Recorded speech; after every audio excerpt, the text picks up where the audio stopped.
खम ठोक ठेलता है जब नर, पर्वत के जाते पांव उखड़। मानव जब जोर लगाता है, पत्थर पानी बन जाता है। हेलो फ्रेंड्स, मैं आपका दोस्त और एजुकेटर शिवपूजन सिंह आपका अपने यूट्यूब चैनल कॉम्पिटिटिव जोन में आपका बहुत बहुत स्वागत करता हूं। दोस्तों, इस चैनल के माध्यम से आपको विभिन्न परीक्षाओं से संबंधित मॉक टेस्ट्स प्रोवाइड करवाए जाते हैं, जो कि बड़े ही रिसर्च बेस्ड होते हैं।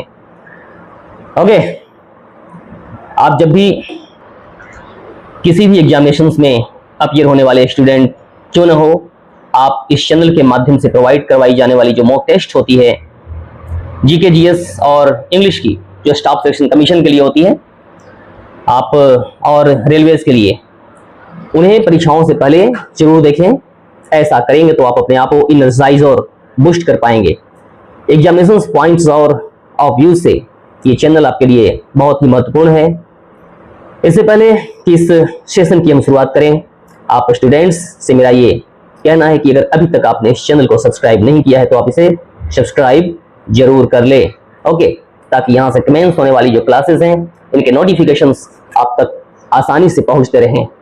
ओके फ्रेंड्स, आज जो मॉक टेस्ट आपके सामने प्रस्तुत है वो है अभी आरआरबी का एग्जामिनेशन जो आने वाला है। कौन सा? RRB NTPC tier 2 examination 2025। इसी के लिए जीके और जीएस का research based mock test MCQ आपके सामने लेकर के आया हूं। ओके, एक बात और कहना है आपसे, इस चैनल के माध्यम से जो भी क्लासेस कमेंट्स की जाती हैं, इनका पीडीएफ आपको प्रोवाइड करवाया जाता है। ये पीडीएफ आपको कहाँ मिलेंगे? आप जाएंगे वीडियो के डिस्क्रिप्शन बॉक्स में या चैनल के डिस्क्रिप्शन बॉक्स में जाएंगे तो वहाँ पे आपको मिलेंगे एक लिंक मिलेगा, वहाँ पे आपको टेलीग्राम चैनल का, आप वहाँ पे टैप करेंगे और सीधे वो आपको उस लोकेशन पे ले जाएगा जहाँ पे ये फाइलें जो है वो सेव की गई होती है। तो आप वहाँ से कमेंट्स होने वाली जो क्लासेस हैं उनके पीडीएफ को डाउनलोड कर सकते हैं। ओके फ्रेंड्स, एक बार और मैं आपको ये बता देना चाहता हूँ कि किसी भी सफलता का प्रथम फैक्टर जो है वो लगातार परिश्रम और ऑथेंटिक स्टडी है, जो कि ऑथेंटिक स्टडी इस चैनल के माध्यम से आपको प्रोवाइड करवाए जाते हैं और लगातार परिश्रम करने का मादा भी मैं आपको यहाँ से विकसित करवाऊंगा। ओके, तो आइए देखते हैं क्या क्या संभावित क्वेश्चंस बन सकते हैं आगामी एग्जामिनेशंस के लिए। ओके ओके, देखते हैं। बंगाली कवि जीवनानंद दास को किस लोकप्रिय उपाधि से जाना जाता है? किस लोकप्रिय उपाधि से जाना जाता है किसको? जीवनानंद दास को। रूपाशी बांग्लार कवि, इन्हें इस नाम से जाना जाता है। ओके, रूपाशी बांग्लार कवि। प्रसिद्ध बंगाली कवि हैं जीवनानंद दास। अक्सर रूपसी बांग्लार कवि, यानी कि इसका मतलब सुंदर बंगाल के कवि के रूप में इन्हें जाना जाता है। यह उपाधि उन्हें अपने कार्यात्मक कार्यों के कारण दी गई, जो बंगाल की प्राकृतिक सुंदरता और सार को स्पष्ट रूप से दर्शाते हैं। ओके, भारत के जनसांख्यिकीय इतिहास में किस अवधि को मृत्यु दर में तेज गिरावट और लगातार उच्च प्रजनन दर द्वारा चिन्हित किया गया है? यह है चरण 3, 1951 से 1981 तक, 1951 से लेकर के 1981 तक की अवधि। ओके, बड़े ही महत्वपूर्ण क्वेश्चंस आपके सामने पेश किए जा रहे हैं और मैं आपको ये कहना चाहता हूं कि किसी भी एग्जामिनेशन से पहले आप इसे पूरा देखें, इस चैनल को सब्सक्राइब करें, अपने फ्रेंड्स तक इसे शेयर करें और लगातार परिश्रम के द्वारा अपने लक्ष्य को हासिल करते चलें।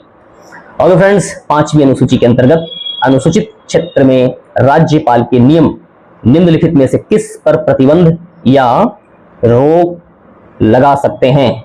ओके, ये है भूमि हस्तांतरण। ओके, क्या है ये? भूमि हस्तांतरण। अनुसूचित क्षेत्र क्या होते हैं? अनुसूचित क्षेत्र भारत में निर्दिष्ट क्षेत्र हैं जिन्हें संविधान की 5वीं अनुसूची के तहत आदिवासी समुदायों की सुरक्षा के लिए मान्यता प्राप्त है। ये क्षेत्र आदिवासी आबादी की सांद्रता और उनके सामाजिक आर्थिक पिछड़ेपन के आधार पर क्या करता है? पहचान बनाता है। ओके, तो ऐसे क्वेश्चंस और तथ्यों से भरे हुए क्लास आपके लिए बहुत ही महत्वपूर्ण हो रहे हैं। नेक्स्ट, कंप्यूटर के चलते समय। ओके मिस्टर,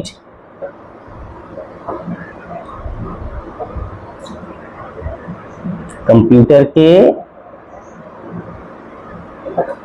चलते समय अस्थायी रूप से डेटा संग्रहण करने के लिए किस प्रकार की मेमोरी का उपयोग किया जाता है?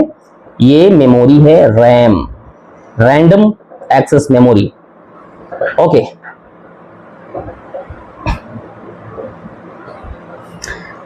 भारत के मुख्य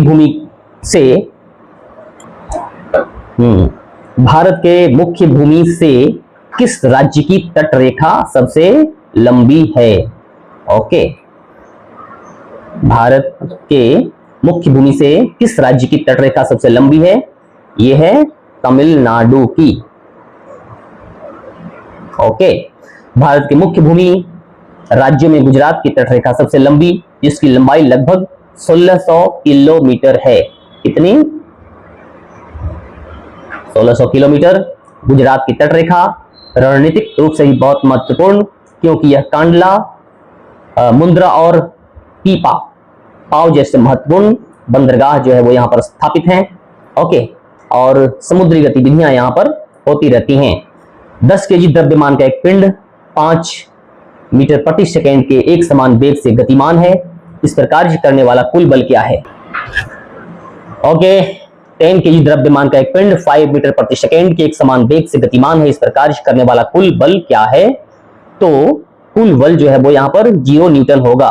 क्यों होगा 0 न्यूटन? इसकी व्याख्या यह है, जब कोई पिंड एक समान वेग से गतिमान होता है तो पिंड पर कोई भी त्वरण जो है वो कार्य नहीं करता, और न्यूटन के दूसरे गति नियम के अनुसार जब किसी वस्तु पर कुल बल उसके त्वरण के समानुपाती होती है, यानी कि F equal to ma। Okay, तो जब यहां पर त्वरण शून्य है तो F में जब मल्टीप्लाई करेंगे m में 0 से, तो टोटल को ये 0 कर देगा, यानी कि F जो है वो 0 हो जाएगा। So no work is being implemented here. कोई भी काम यहाँ पे नहीं हो रहा है फ्रेंड्स। अच्छा, तो आप समझ रहे हैं ऐसे बड़े महत्वपूर्ण क्वेश्चंस, और मैं जानता हूं you are enjoying this class very much. मानक ASCII कोड का उपयोग करके कितने अद्वितीय वर्णों को दर्शाया जा सकता है? तो ASCII क्या है? American standard code for information interchange. क्या क्या? American standard code for information interchange computer और इलेक्ट्रॉनिक उपकरणों में प्रयुक्त एक वर्ण एनकोडिंग मानक। इसे 1960 के दशक में विकसित किया गया था। Okay, so the right answer of this question is 128। Okay,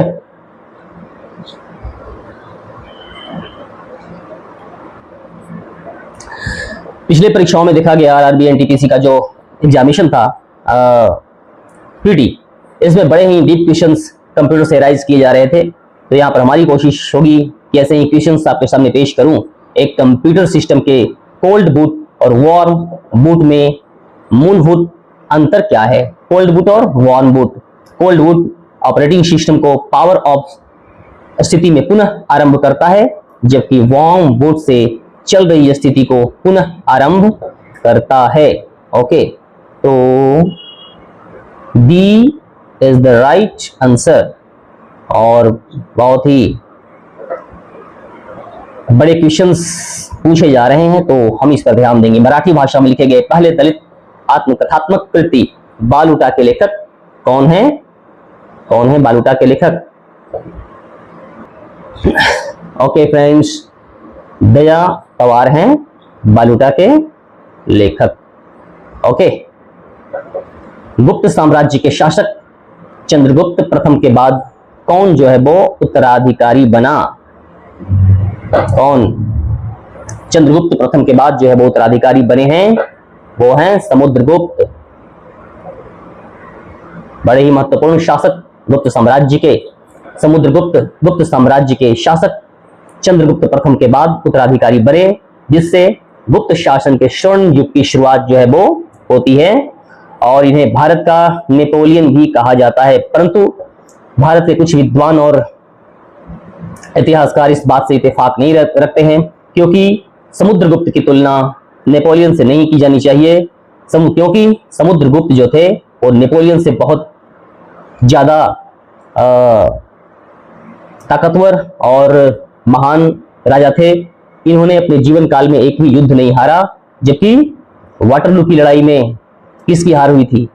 Napoleon की हार हुई थी। सो समुद्रगुप्त की तुलना नेपोलियन से नहीं की जानी चाहिए। ये हमारी गुलामी की मानसिकता को आज भी दिखाती है।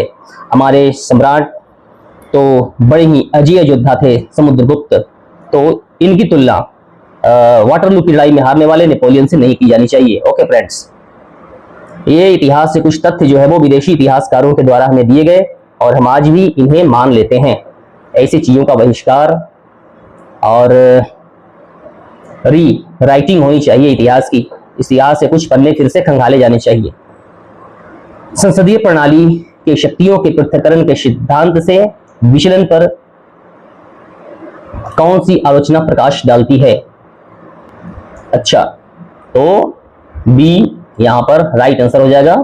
मंत्रिमंडल एक साथ कार्यपालिका और विधायिका का नेतृत्व करता है, जिससे शक्तियों का सम्मिश्रण होता है। Okay, right answer is B. Bharat में मानव अधिकार संरक्षण अधिनियम कब पारित हुआ था? कब पारित हुआ था फ्रेंड्स? 1993। क्या मानव अधिकार संरक्षण अधिनियम भारत में 1993 ईस्वी में पारित हुए थे? मानव अधिकार संरक्षण अधिनियम 1993। ओके,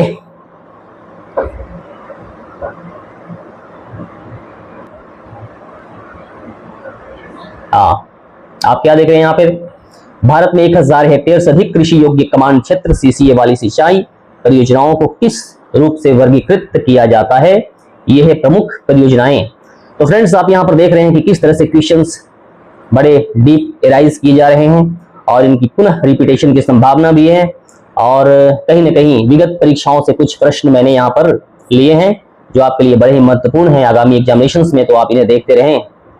ओके, भारत माला परियोजना के अंतर्गत सीमा और अंतर्राष्ट्रीय संपर्क को बेहतर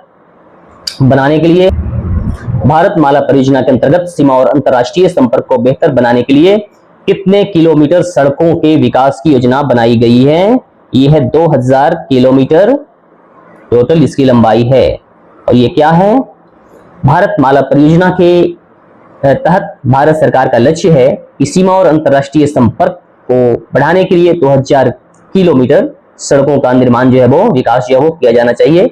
ये केंद्र सरकार की पहल है और ये माल ढुलाई को अनुकूलित करेगा और संपर्क में भी जो है वो बढ़ोतरी करेगा। तो ये बहुत ही महत्वपूर्ण परियोजना है भारत सरकार की। ओके फ्रेंड्स, आमाशय में अधिक अम्ल को उदासीन करने के लिए निम्नलिखित में से किस खाद्य का सेवन करना चाहिए? एसिडिटी जब हो जाती है तो बेकिंग सोडा का हमें क्या करना चाहिए? भोजन में सेवन करना चाहिए। ओके, भारत सरकार की आदिवासी समुदायों के लिए शिक्षा पहल एकलव्य मॉडल, कौन सा मॉडल? एकलव्य मॉडल आवासीय विद्यालय EMRSS किस वर्ष में शुरू किए गए थे? ये 1997-98 में शुरू किए गए थे। एकलव्य मॉडल आवासीय विद्यालय भारत सरकार द्वारा वर्ष 1997-98 में शुरू किए गए आदिवासी छात्रों के गुणवत्तापूर्ण शिक्षा प्रदान करने के लिए पहल शुरू की गई थी।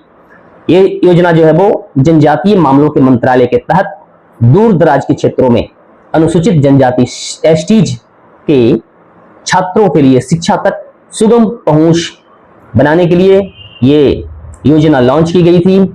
और ये क्लास 6 से लेकर के और 12th क्लास तक के बच्चों को जो है वो शैक्षणिक और इनकी क्षमताओं के विकास करने के लिए जो है वो इस ऐसे परियोजनाओं को लॉन्च किया जाता है भारत सरकार के द्वारा। प्रत्येक विद्यालय में 480 छात्रों को समुचित समायोजित करने की सुविधा। और ये जो कार्यक्रम है बड़े ही महत्वपूर्ण कार्यक्रमों में शामिल। भारत में निम्नलिखित में से कौन सा क्षेत्र शोला वनों के लिए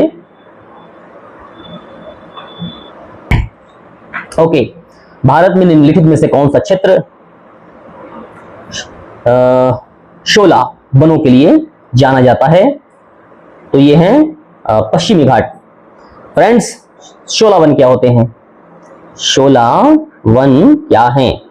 शोला वन जो है वो उष्णकटिबंधीय पर्वतीय वन है जो भारत के पश्चिमी तट के समानांतर चलने वाली जो पर्वत श्रृंखला है पश्चिमी घाटियों में ये पाए जाते हैं। कौन से वन? शोला वन। तो ये पश्चिमी घाट इसका राइट आंसर हो जाएगा। 74वें संविधान संशोधन 1992 के द्वारा प्रत्येक राज्य में नगर पालिका चुनाव आयोजित करने के लिए किस संस्थान की स्थापना की गई थी? यह है राज्य निर्वाचन आयोग। ओके, कौन से आयोग? राज्य निर्वाचन आयोगों की स्थापना की गई। 74वें संविधान संशोधन अधिनियम 1992 नगर पालिकाओं और पंचायती राज संस्थाओं के चुनाव आयोजित करने के लिए प्रत्येक राज्य में जो है वो राज्य निर्वाचन आयोग की स्थापना का आदेश दिया गया था। Okay, next, marching towards the next question.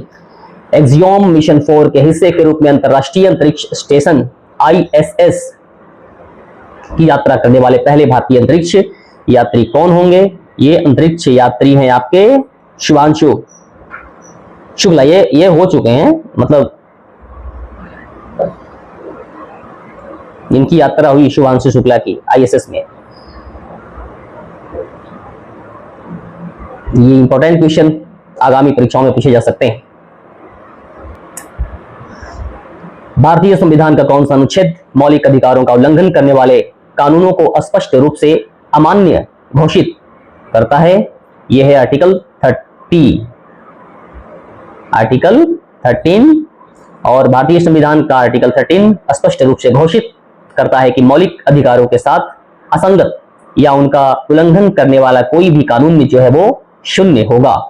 Okay, यह अनुच्छेद सुनिश्चित करता है कि संविधान के भाग 3 में निहित मौलिक अधिकार सर्वोच्च रहे और विधायी अतिक्रमण से जो है वो इनको सुरक्षित रखा जाए।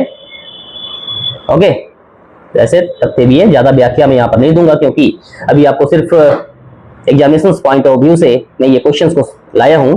आप इसे सिर्फ देखें और पढ़ें। ओके, डीएनए के संदर्भ में पूरक शब्द निम्नलिखित में से किस गुण को संदर्भित करता है?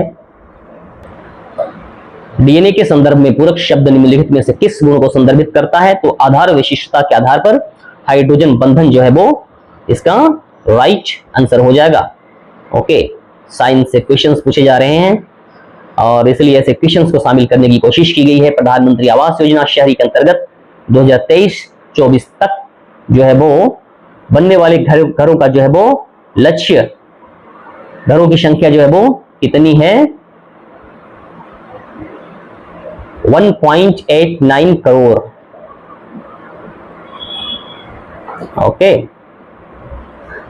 भवानी पाठक और देवी चौधरी रानी किससे संबंधित प्रसिद्ध नेता हैं? ये फकीर और सन्यासी विद्रोह से संबंधित महिलाएं हैं। और भारत में प्रवेश करने से पहले शकों को किस आदिवासी समूहों ने पराजित किया था? ओके, भारत में प्रवेश करने से पहले शकों को किस आदिवासी समूहों ने पराजित किया था? ये है जनजाति यूह चीस। कौन? यूह चीस। इतिहास से बहुत ही डीप क्वेश्चन। यूह चीस जो है वो मूल रूप से आधुनिक मध्य एशिया, तारिम बेसिन के पास के क्षेत्र के खानाबदोश जनजाति हैं। उन्होंने भारत में प्रवेश करने से पहले शकों को पराजित किया था और उन्हें उनके मूल क्षेत्रों से विस्थापित कर दिया था। ओके, तो